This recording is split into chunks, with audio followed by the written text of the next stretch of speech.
Hi everybody.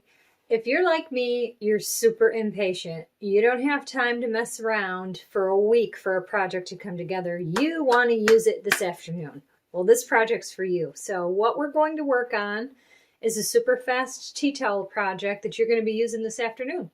So if you're super impatient, there'll be two of them available. The two samples that I've worked on will be available in my Etsy shop. I'll link below. But we're going to have fun and it's going to come together quick. You're going to love this project. You're going to be making tons of them.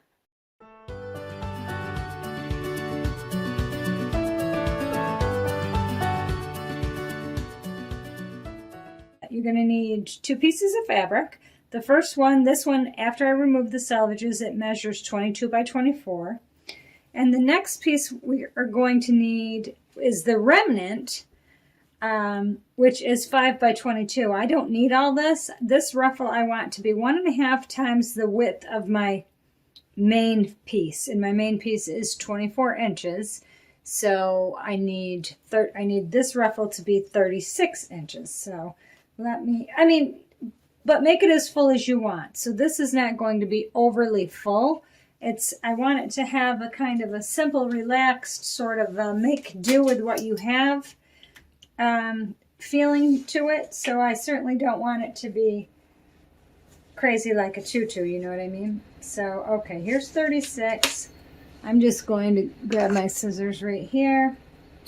And you know, it doesn't have to be perfect. This is just cut that off right there. I mean, but you know, I could have used it, right? So it wouldn't have made any difference. But this is large enough to use for an applique or, you know. So we'll put that in the scrap bin. But that's what we want. I could have done a nicer job trimming that up. Okay. Then what you're going to want, once you get your fabric cut, there are a couple of things that you're going to want to do before we go farther. The first one is, you'll notice that this has like an eyelash edge on it. And so how I did that is just a little bit of thread pulling. So just use a straight pin and get a piece going. Make sure you can see. Get one thread going and you're going to want to some come out really easily and some don't. So you're just going to want to pull the thread out and keep working on it, you know,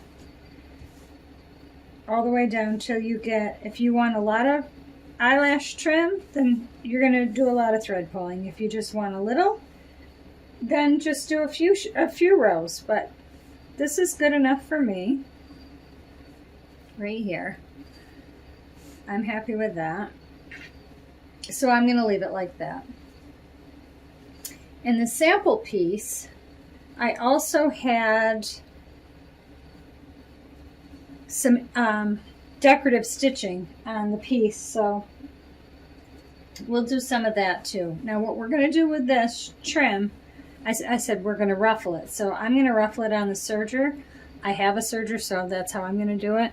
But if you don't have a serger and you still want to ruffle, that's not a problem at all.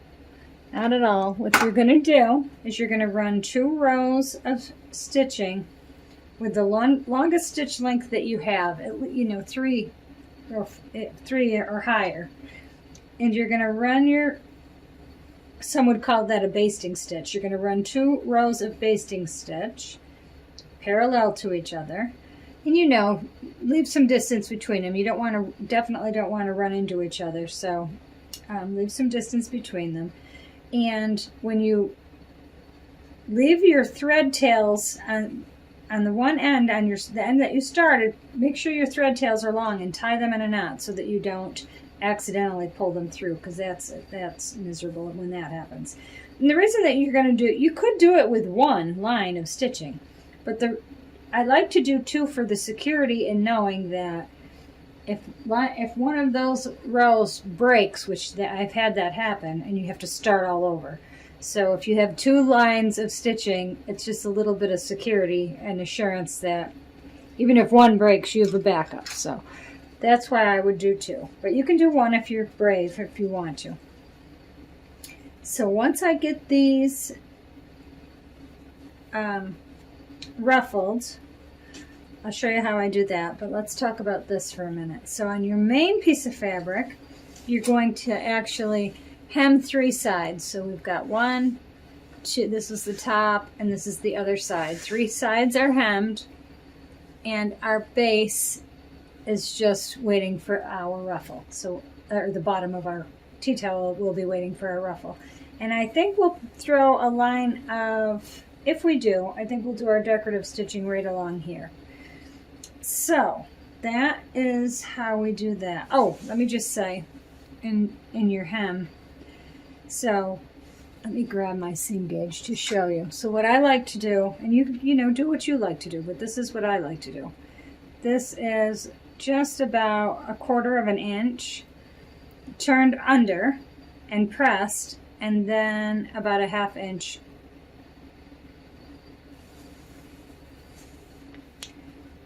So we've got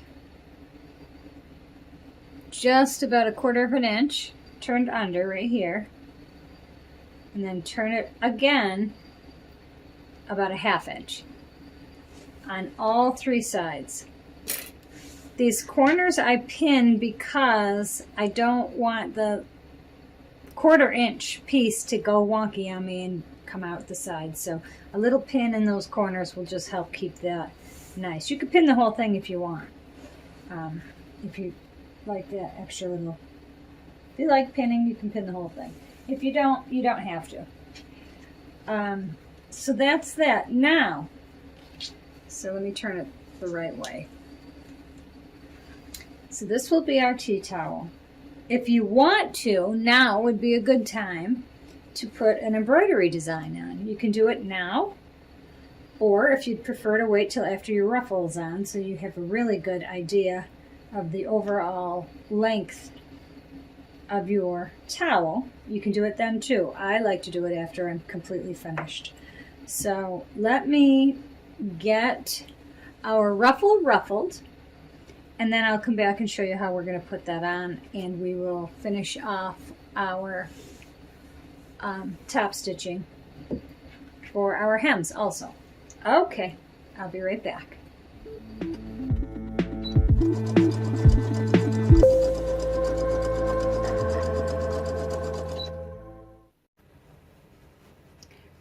Okay, so our hem is all done. You can see we've got some thread tails to clip, which let's do that now. We don't like that at all. So I'm going to just quick go around. I like the little X on the corners to make sure that all those ends are down. A way around that, of course, would be to miter the corners, which I didn't do on this project, but you certainly could do that if you wanted to. But I rather like that little X in the corner for a project like this. Whoops, don't get your fabric, whatever you do. Okay. I think that's that. Okay.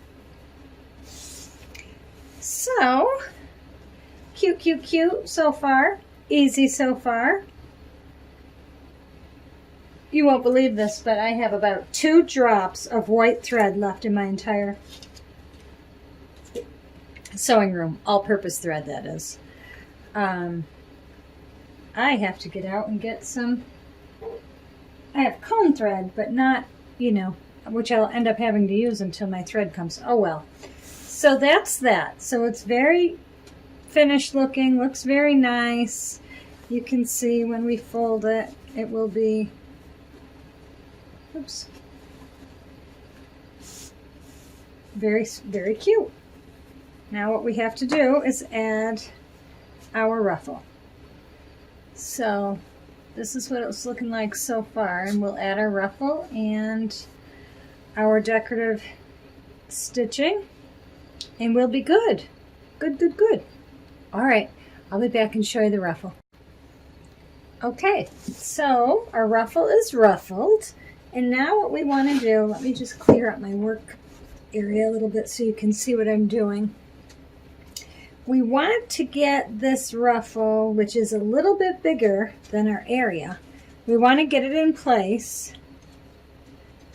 and pin down. And it's really important to pin it down really, really, really securely, in my experience, because the ruffle's bulky, a little bit bulky, and it wants to misbehave often. So we're going to make sure that this thing cannot budge. We don't want it shifting around or doing its own thing.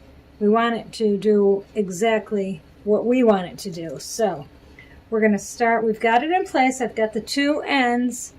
I don't know if you can see that. I've got the two ends pinned right here. And now I'm going to arrange this ruffle so that it looks even. And then I'm going to, the first pin I'm going to place is going to be in my center, which I can see I still have a shadow of the bolt seam there, so I can see where that is. So there's our first pin. Now we'll just keep splitting the difference until we've got it all secure. So I'm going to split the difference between these two, which will be right here. And then we'll split the difference here, and so on. That's how we'll continue on until our entire ruffle is pinned and totally secure.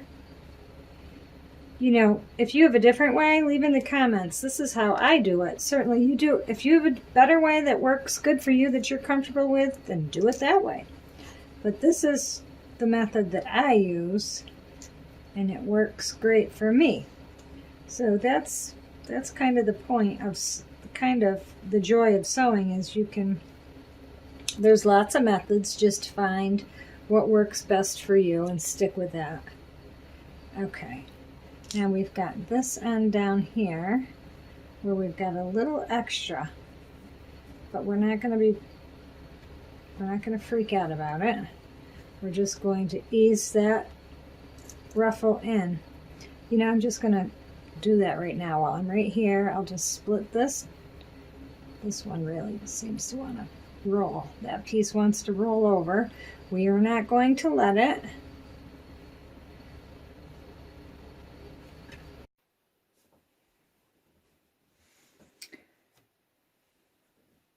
Once you have your towel, the ruffle all pinned up on your towel, you're ready to take it over to the sewing machine. So let's do that now. And once I get it all stitched on, I'll bring it back and show you. But we're just going to do a straight stitch, and it's going to be easy peasy peasy. So it's just going to take us a minute. So just hang on, and I'll be right back. Here we are at the machine. We're going to take a 3/8 inch seam allowance, and we're just going to straight stitch. We're going to back stitch when we start with a needle down position, take a couple of back stitches, and then just finish it up. And I'm using a 3 millimeter stitch length for this. So.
Okay, so you can see our back's nicely finished. It's pressed toward our ruffle because we want to be able to get in here close, on the correct side of course. We want to get in here close for our decorative stitching, so we don't want that too high up. So that's why it was important for us to press that seam toward the ruffle so that it's not in our way, because it would be.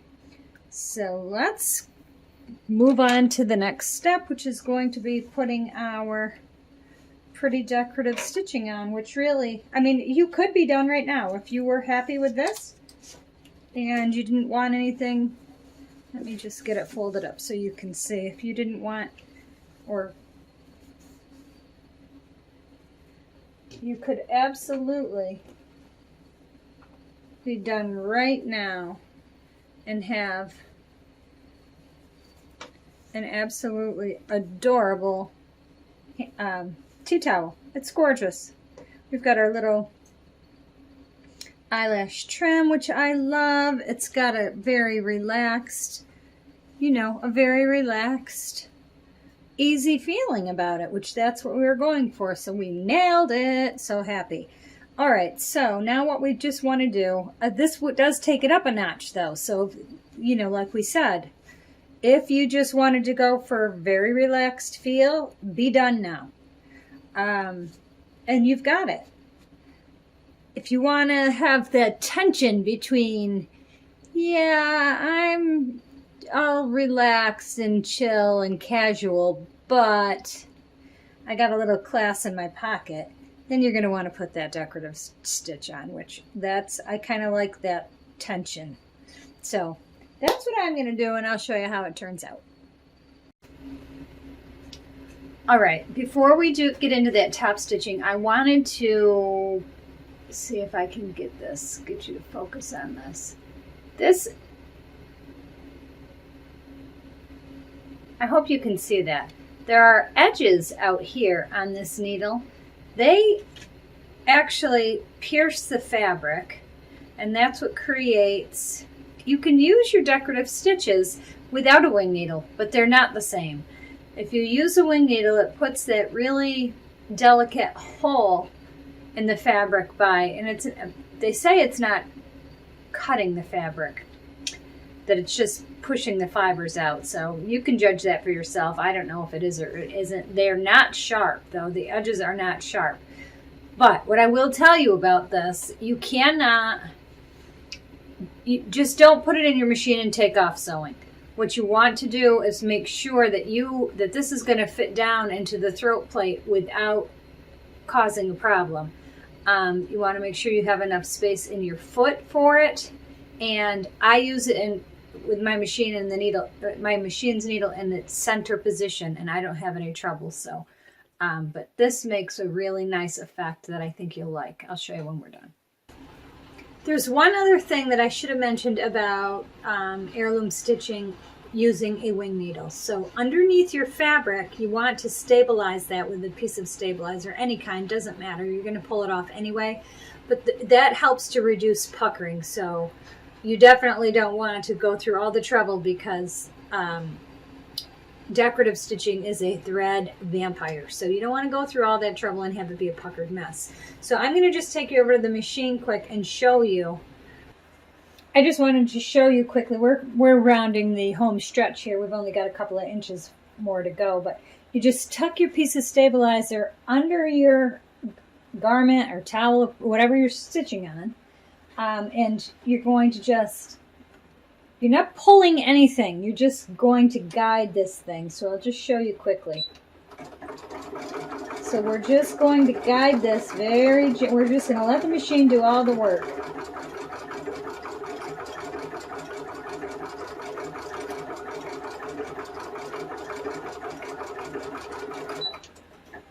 Just like that. Like I told you, you'd be using your new tea towel this afternoon. So here's our decorative stitching. It's very delicate, not, big time in your face, but it's enough to just say, I have a little class in my pocket. So I hope you enjoyed the project. If you did, leave me a comment in the comments section. Get some conversation started. If you've got ideas for more projects, leave that in the comment section below also. Now, I'm not sure what we're going to do in terms of a design on this. I'm thinking, Valentine's is coming, but I have spring fever, so I'm really kind of thinking of spring more than Valentine's. Although, some cute little Valentine's design would sure look nice on it also. I don't know.